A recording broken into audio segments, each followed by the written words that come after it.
स्वागत है आपको मेरे यूट्यूब चैनल में। आज हम लोग बात करेंगे भर्ती प्रस्तावों के साथ ही समकक्ष अर्हता स्पष्ट करने का फरमान जारी कर दिया गया है। यूपी में जो आगामी भर्ती होने वाली है उसमें उत्तर प्रदेश सरकार द्वारा ये कहा गया है, मुख्य सचिव द्वारा कहा गया है कि जो हमारी समकक्ष मतलब कि इक्वलिटी जो रहती है ना, इक्विवेलेंट किस कोर्स के अगर कोई हम लोग स्पेशली जैसे ट्रिपल सी मांग लेते हैं उसके समकक्ष क्या रहेगा। अदर सर्विस में भी कुछ भी कोर्स मांगा जाता है एलिजिबिलिटी तौर पे, तो आप एलिजिबल हैं कि नहीं है, इक्विवेलेंट है कि नहीं, कि एक समकक्ष का जो एक क्राइटेरिया है उसको स्पष्ट करने के लिए कहा गया है। क्या है उसको पूरी डिटेल जानेंगे हम लोग आज न्यूज़ के माध्यम से, और रियल न्यूज़ होगी, अभी 1-2 दिन पहले की न्यूज़ है, और हम लोग जानेंगे कि सचिव जी ने क्या कहा है, जिससे कि आपको अच्छे से क्लियर हो सकेगा और आप आगामी भर्ती में आप अपने आप को एलिजिबल है कि नहीं ये आप जान पाएंगे। चलिए फिर वीडियो को शुरू करते हैं, और वीडियो को आप लाइक कर दीजिएगा, चैनल को आप सब्सक्राइब तो कर ही देते हैं, थैंक यू। चलिए देख लेते हैं हम लोग, प्रूफ के साथ देखेंगे जिससे कि आपको किसी प्रकार की कोई भी संदेह ना रहे। चलिए हम लोग ऑफिशियल पेज पर चलते हैं जिससे कि आपको और भी क्लियर हो सके। चलिए देखिएगा, प्रदेश में रिक्त पदों पर भर्ती के लिए भेजे जाने वाले प्रस्तावों में अर्हता के साथ ही समकक्षता अर्हता स्पष्ट करनी होगी। पहले खाली लिख दिया करते थे कि समकक्ष हैं या फिर उसके समकक्ष, जैसे कि आपका मांगा 10th प्लस अथवा लगा के उसके समकक्ष योग्यता, तो समकक्ष में कौन कौन सी योग्यता आ जाती हैं, तो ये चीज़ आप क्लियर करनी पड़ेगी। ठीक है, यही इस न्यूज़ में बताया गया है। चलिए हम लोग और अच्छे से जान लेते हैं कि देखिए इसके बाद ही जब आप समकक्ष अर्हता स्पष्ट कर देंगे उसके बाद ही कार्रवाई शुरू की जा सकेगी। मुख्य सचिव राजेंद्र कुमार तिवारी ने इस संबंध में विस्तृत दिशा निर्देश जारी कर दिए हैं। समान व्यवस्था में भी भर्ती विज्ञापनों में योग्यता का उल्लेख होना अत्यंत आवश्यक है। बिल्कुल सही बात है, लोग रीड कर देते हैं, कोर्ट पहुंच जाते हैं। कई भर्तियों में संबंधित नियमावलियों में भर्ती के लिए अर्हता के साथ साथ उसकी समकक्ष अर्हता का भी प्रावधान होता है, लेकिन प्रायः देखा जाता है कि भर्ती के नियमों में निर्धारित अर्हता के समकक्ष अर्हता क्या होगी यह स्पष्ट नहीं होता। बिल्कुल खासकर यूपी की भर्तियों में ये स्पष्ट नहीं होता है। नोटिफिकेशन का अगर आप डिटेल में भी देखो तो अभी स्पष्ट नहीं होता है।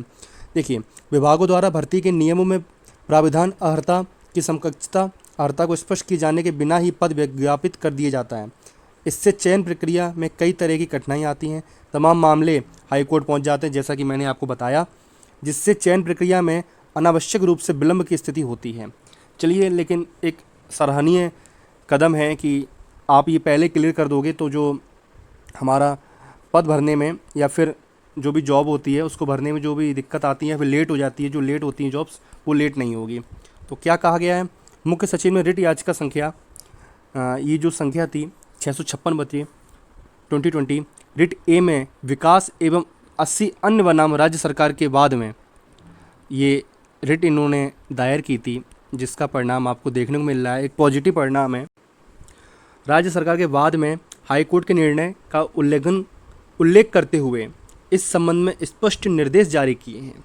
उन्होंने कहा है कि देखिए इसकी सुनवाई हुई है और ये निर्देश कहा है कि जहां कहीं भी भर्ती के नियमों में तय अर्हता के साथ साथ, अधिकतर भर्तियों में होता है और मोस्टली में होता ही होता है, तय अर्हता के साथ साथ, देखिए आप इंपॉर्टेंट लाइन समझते रहिएगा, तय अर्हता के साथ साथ समकक्ष अर्हता का उल्लेख हो, जो कि होना ही होना है। वहाँ चयन प्रक्रिया शुरू करने से पहले, अब आपको टेंशन लेने की ज़रूरत नहीं है, ना आपको कोर्ट जाना पड़ेगा। जो भी नोटिफिकेशन आएगा भर्ती का, देखिए नेकफाल का नोटिफिकेशन आने वाला है, क्लियर आएगा, उससे पहले ही ये सब कुछ हो चुका है। तो चयन प्रक्रिया का शुरू करने से पहले समकक्ष अर्हता स्पष्ट रूप से तय की जाए, इसके बाद ही भर्ती प्रस्ताव चयनकर्ता संस्थाओं को भेजेंगे। क्लियर, इसलिए शायद नोटिफिकेशन लेट हो रहा हो। चलिए देखते हैं, मुख्य सचिव ने राज्य लोक सेवा आयोग प्रयागराज, अधीनस्थ सेवा चयन आयोग लखनऊ, मतलब कि हमारा यूपी SSSC हमारा आयोग भी इसमें आ गया है। अधीनस्थ सेवा चयन आयोग लखनऊ व विभिन्न भर्ती बोर्डों को पद विज्ञापित करने से पूर्व समकक्ष अर्हता का निर्धारण कराकर विज्ञापन में उसका स्पष्ट उल्लेख कराने का निर्देश दिया है। देखिए, इससे हम लोग को ये लाभ होगा कि हमारी भर्ती नहीं फंसेगी, हमारी जो भर्ती फंस जाया करती थी वो नहीं फंसेगी और जल्दी क्लियर होगी, जल्दी क्लियर होगी आपकी भर्ती, जिससे कि आपको जल्दी नौकरी मिल सके, जिसके लिए आप परेशान रहते हैं, जिसके लिए हम परेशान होते हैं, तैयारी करते हैं, हमें नौकरी जल्दी मिल सकेगी। और आपका जो समकक्ष रहेगा, योग्यता या अर्हता जो भी रहेगी वो क्लियर होगी। जैसे कि इसमें SSC व या अथवा लगा के कह देते हैं समकक्ष योग्यता या अर्हता, तो आपको इसमें क्लियर कर दिया जाएगा क्या क्या इसमें समकक्ष लिए जा रहे हैं। डिटेल नोटिफिकेशन आएगा, मैं आपको डिटेल में बताऊंगा। एक ही चीज़ बताऊंगा, कोई बच्चा जिन्होंने ट्रिपल सी नहीं कर पाई है, फेल हो गए हैं, वो परेशान ना हो। अप्लाई करना चाहें अप्लाई कर सकते हैं, अगर उनका समकक्ष अर्हता के योग्य होंगे, इजिबल होंगे, अपने उसके इक्विवेलेंट होंगे, तो आप जरूर लेखपाल का फॉर्म भर पाएंगे, क्योंकि सरकार ने पहले कह दिया ये सब भर्ती से पहले क्लियर किया जाएगा। और हमारा बोर्ड यूपी ट्रिपल SC इसको पहले क्लियर करके ही नोटिफिकेशन देगा। आशा करता हूँ आपको वीडियो अच्छा लगा होगा। वीडियो अच्छा लगा हो तो वीडियो को लाइक कर दीजिएगा और चैनल को सब्सक्राइब कर लीजिएगा। लेटेस्ट न्यूज, डिटेल्स एंड यही इसी प्रकार की जानकारी लेने के लिए धन्यवाद।